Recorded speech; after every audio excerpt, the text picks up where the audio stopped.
Hello, good afternoon, my friends.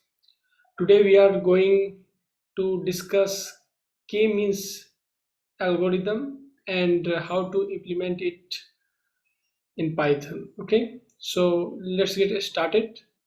First, we have to understand what is the K-means. Okay, what is the algorithm of the K-means? So K-means is basically a clustering algorithm, which is unsupervised algorithm. Okay, unsupervised means we have to work on the unlabeled data. Okay, we don't know the outcome. In uh, previous tutorial, we have discussed about the linear regression method and the classification. The classification and the regression methods are supervised algorithm. Means we have to train the model on some data set. Okay, and this model, the data set contains all the results of some data sets, and after trained on that particular data set, the model understand how to classify some new data set. Okay, basically we have the end result of the data set, and upon that the model will be trained and will be implemented for the new data set. Okay, so in K means the data set are unlabeled. It is basically uh, mm, unsupervised algorithm. Okay, and what is the and in the main importance of K means in practical purposes is for it is used for the application in segmentation. Okay, in segmentation, what does it mean? Means suppose that you have a company. Okay, and uh, you offer a lot of products for the people. So uh, there are some cluster of peoples that doesn't like your policy. Okay, and some another lot of people that like your policy. So we have to first segment the people who like your policies and that do not. Okay, so that we can formulate some new policies, okay, respectively to each of the lot of the people. Okay, and if we make a single policy for all kind of people, then it has bad effect. It gives bad effect of our company, since a group of people will satisfied by your new policy, and another may be unsatisfied. So it is very important for a company to make policies respectively for individual lot of people. Okay, for individual bunches of people, so that they both get satisfied by our policy and have a good image of our company in the market. Okay, and for the growth of our company. So K means is basically used in various methods in segmentation of the people. Okay, so now understand some code. We first import some library. Okay, pandas, numpy, cbon, and matplotlib.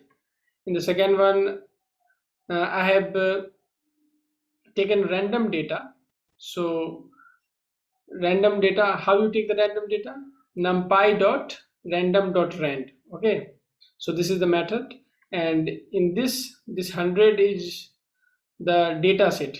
Okay, size of the data set, and here 2 means the data set has two attribute, means two dimensional. Okay, so here this is 0 1, this is the two dimensional data set, and since the rand gives the value between 0 and 1, so we have to multiply by some number so that we can have some bigger number. Okay, so and and this gives us the array. Okay, and to make this array into data frame, we use pandas dot data frame, okay, method.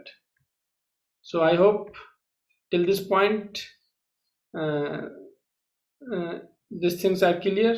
Okay, so after importing this data frame, we must rename the column 01 by xy.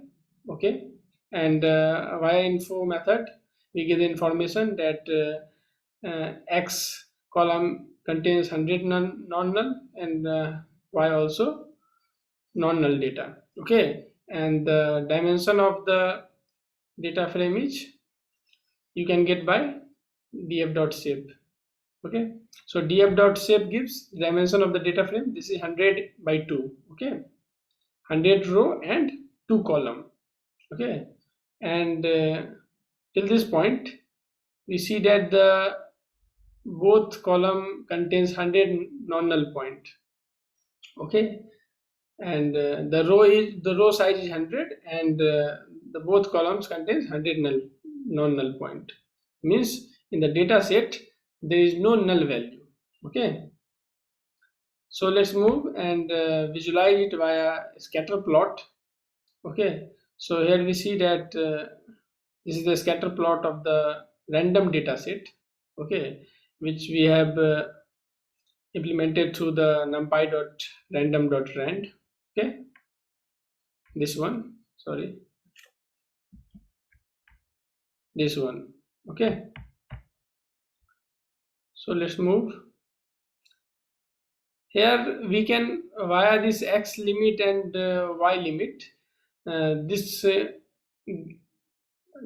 tells that the uh, value of x is between minus 10 and 10 and value of y is between minus 10 and 10. We can put this limit, okay, limit for the screen, this two-dimensional screen. Okay, plt.title will plot this scatter plot title, this scatter plot title. Okay, and in via seaborn we have plotted the scatter plot. Okay, this is color, this, and label is, since if we put the label inside the scatter plot, then we have to use this legend method, sorry, and this this this is here label, which is the coordinate. Okay, so now we have imported the random data frame. Okay, we have visualized this two-dimensional data frame having two features, which is x and y, and we have seen via the scatter plot. Now let's implement the K-means algorithm to this data set. So first import K-means from scikit-learn.cluster. Okay, and in K-means we have to put how many clusters you want. Okay, and underscore cluster means number of clusters. Okay, so after making this K-means object, we have to fit the data in this K-means algorithm. So the data frame is our rand data. Okay, random data. Okay, okay, so and via this dot labels method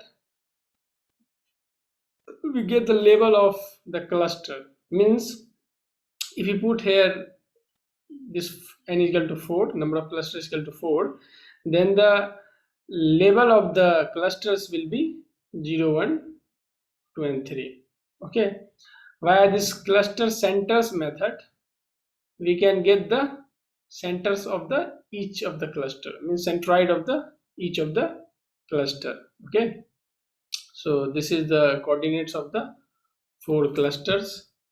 Okay, and after this is the method so that we can add the extra uh, column labels. Okay, so let's move. The dot group by method will uh, will make the data frame, okay, grouped as this labels, means it gives the data frame, okay, uh, in which our index will be CL labels, okay, and through this data frame uh, we can have the cluster mean, since 0 1 2 3 are the clusters representation, okay, and through this the mean method we can have the mean of the each of the individual clusters, okay. So here we see that this scatter plot gives the idea about there are four clusters. See here, first and second one and third one and fourth one, okay. So here is four clusters as you are seeing in the slide, okay, and to plot this cluster we can take any two columns from the data frame, okay. Here S denotes the this circle size, sphere size, okay, and C is used for, and this C and alpha used for color, okay, color based on the numbers. And since we know that a scatter plot is two dimensional, so we have to give the information for the x-axis and y-axis, and apart from that in this scenario we have to put the S means here the sphere size, okay, and C for color coding, okay. So let's move. So in K-means algorithm we have to first know how many cluster we can form, okay. If we take the random number of cluster in the beginning, then we don't eventually fall to the global optimum, okay. We will fall to the local optimum, means if we take a random number of clusters, then the cluster will not be optimum, okay. So to optimize the cluster formation and to reduce the within sum of a square within cluster sum of a square w, which is represented at WCSS, means the sum of a means error you can also say. So to reduce the error we have have the idea of how many clusters we should form before going into the K-means, okay. So for this we first import KLO visualizer.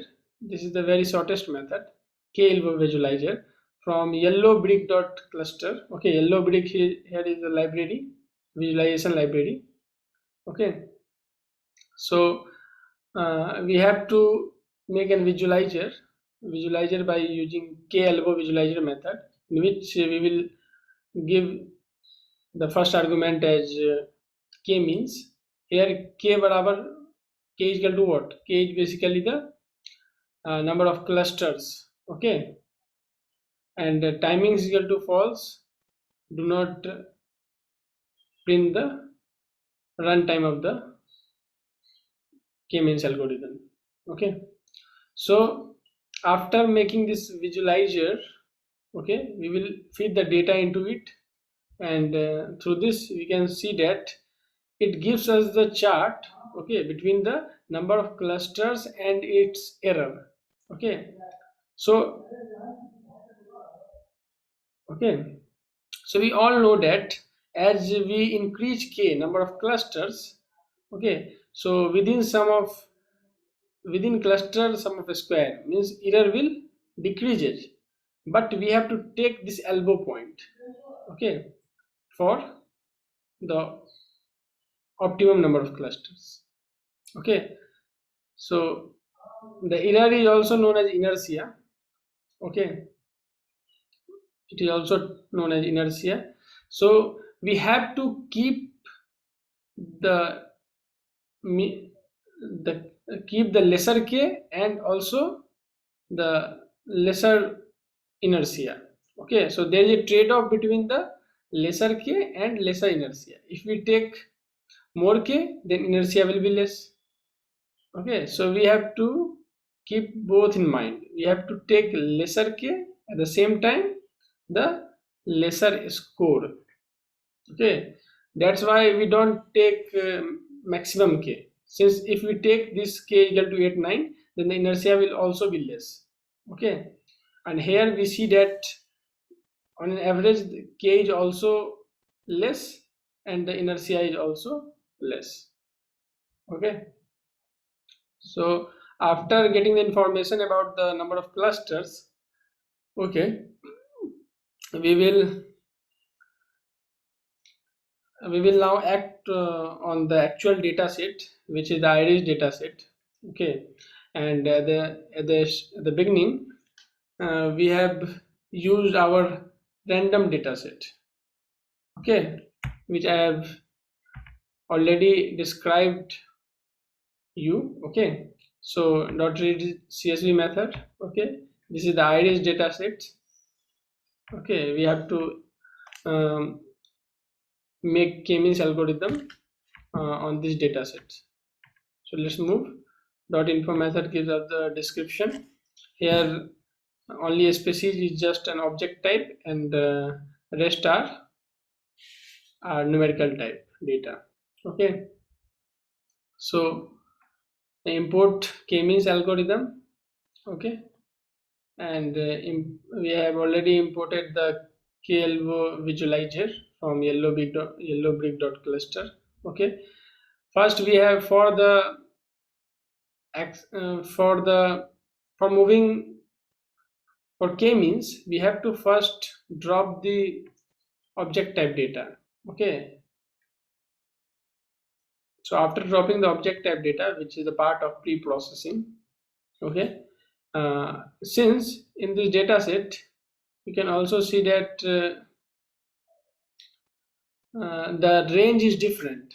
Here the range of id is from 1 to 150, and the range are very less, this range are also very less, but at the same time this id has the range from 1 to 150. So whenever the data frame contains different data frames contains different range, then we have to first standardize the data. Okay, make a standard. So this is a part of pre-processing. We have to first standardize the data by using min-max scaler. Okay, you can also make it by a standard scaler method. Okay, standardization. This is basically normalizing the data. This method is basically normalizing. Okay, so let's see here, by using min-max scaler and by making this a scalar object, we fit the data frame into object and we get this result. Okay, this ilog is basically used for slicing. So already I've told that before using k-means we have to uh, either standardized data or the normalized data. So we have to first know about what is difference between the normalization and standardization and when we should use this. Okay, for okay,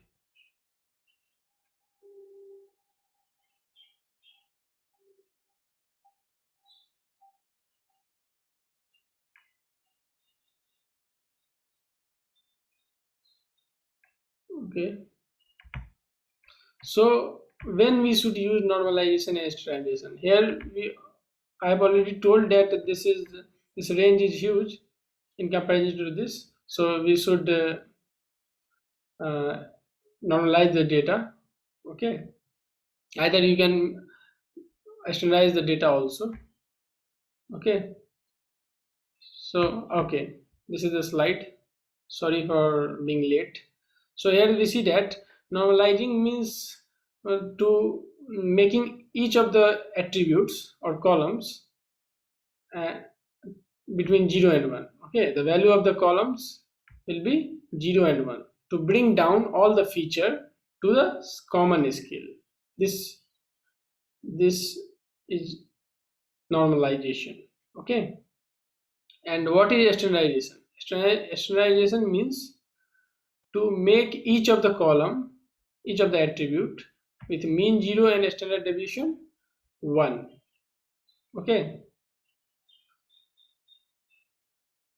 so this is normalization and standardization, and how we should predict whether we should use normalization and standardization. Okay, so if we do not standardize the different attributes, then you might end up creating a bias.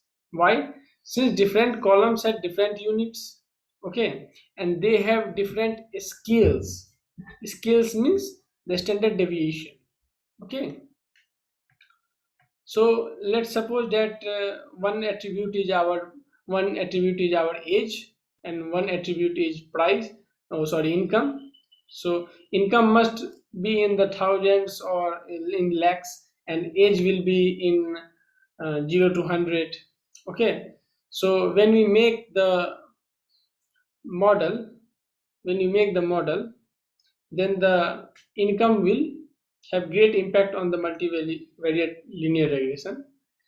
So it doesn't imply that the income is more good as a predictor, since it mathematically gives more effect, but in reality it doesn't mean that the income is good as a predictor in comparison to the age. Okay, so to avoid the bias, we have to first standardize the data.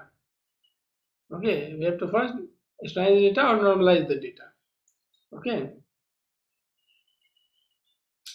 so standardization is a normalization is a subset of the standardization. Since in standardization uh, normalization is being used. Okay, so in using k nearest neighbor and artificial neural network, okay, mm, there is no assumption about the distribution of the data. Okay, so we can use normalization is only used when in, in algorithm there is no assumption regarding the distribution of the data. So we can, in k nearest neighbor and artificial neural network, we can use normalization, whereas in the standardization we have the assumption that the data set must follow the Gaussian distribution or the normal distribution, or in the layman term you can call it as bell curve. Okay, the data which had bell curve. Okay, so to implement the standardization, we have the assumption that the data set must be from normal. So in case of linear regression, logistic regression, and linear discriminant analysis, we can use this standardization method.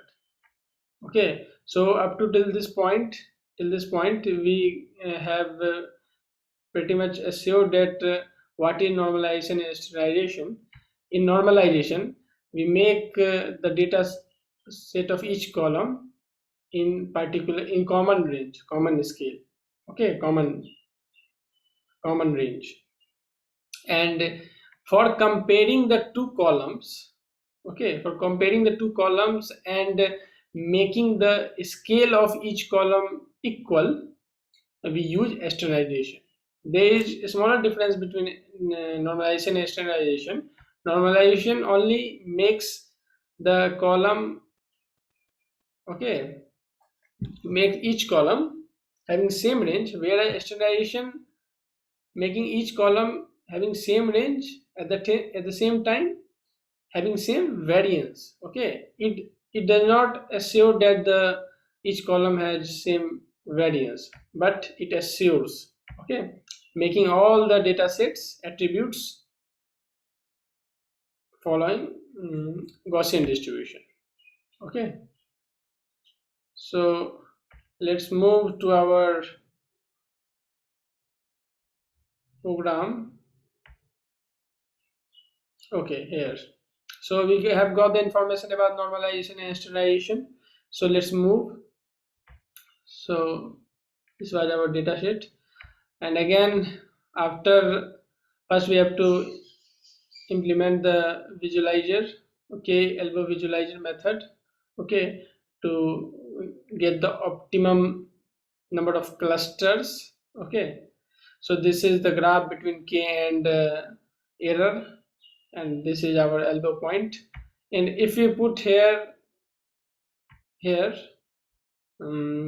timing is equal to false, then it do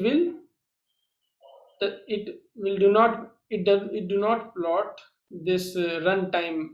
Okay, this graph is the runtime, means the time taken by the algorithm to run. Okay, for each of the cluster there is some runtime. So if we make here timing is equal to false, then this graph do not plot.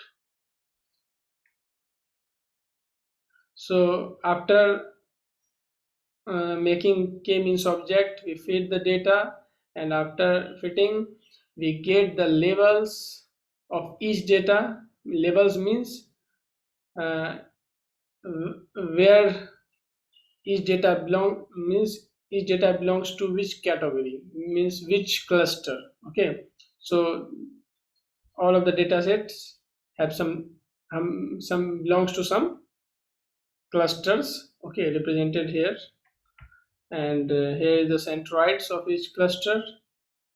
Okay, and so here is the 2D plot, 2D representation.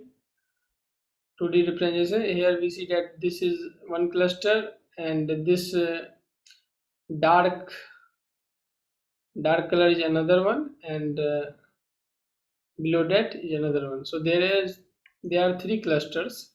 Okay, we I have used the two methods to show this.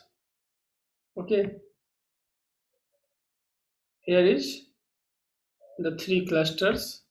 Okay, we can use any of the two attributes to show the different clusters. Okay, and in 3D diagram we can use three of the attributes. Okay, here iloc is used for slicing, and this is used for color. So here is the 3D diagram for representation of the clusters.